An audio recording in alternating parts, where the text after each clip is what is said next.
اللہ اللہ۔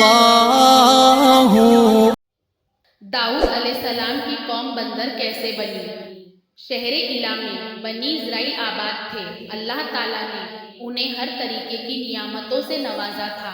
یہ لوگ سمندر کے کنارے رہتے تھے اور مچھلیوں کا شکار کرتے تھے۔ اللہ تعالیٰ نے انہیں حکم دیا تھا کہ ہفتے کا دن مطلب سیٹرڈے کا دن عبادت کا خاص دن کر دیں۔ اس دن شکار نہ کریں۔ شروع میں سب نے ایسا ہی کیا، لیکن پھر ہوا ایسا، سیٹرڈے کے دن یعنی ہفتے کے دن سمندر میں بے شمار مچھلیاں پائی جاتی تھیں۔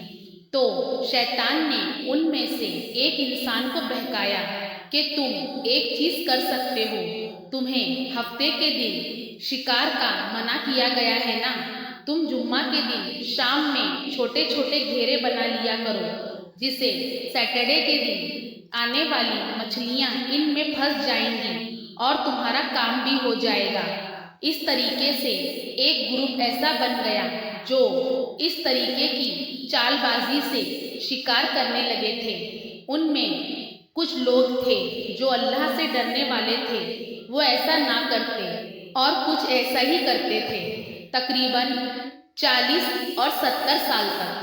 پھر داؤد علیہ السلام کا زمانہ آیا اور آپ نے سب کو ہدایت کی راہ دکھائی اور سمجھایا کہ جو وہ کر رہے ہیں وہ غلط ہے۔ لیکن ان لوگوں نے داؤد علیہ السلام کی بات کو نہ مانا اور اپنی منمانیاں کرتے رہے اور اپنے رب کے حکم کی نافرمانی کرتے رہے۔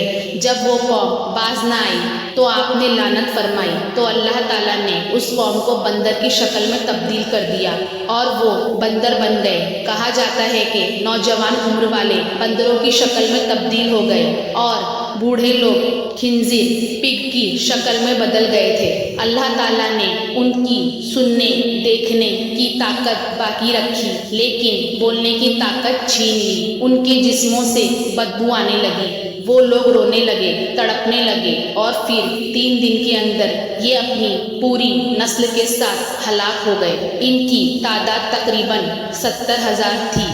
اس واقعے سے ہمیں معلوم ہوا کہ شریعت کو اپنے طریقے سے چلانے والوں کا کیا انجام ہوتا ہے۔ شریعت جس چیز کے لیے منع کر دے اسے ہم اپنی چال بازیوں سے بدلنے کی کوشش کریں تو ہمارا انجام کیا ہو سکتا ہے؟ آپ قرآن کی روشنی میں اس کے جواب دیکھ لیجئے۔ اللہ تعالی ہمیں ہدایت نصیب فرمائے، آمین۔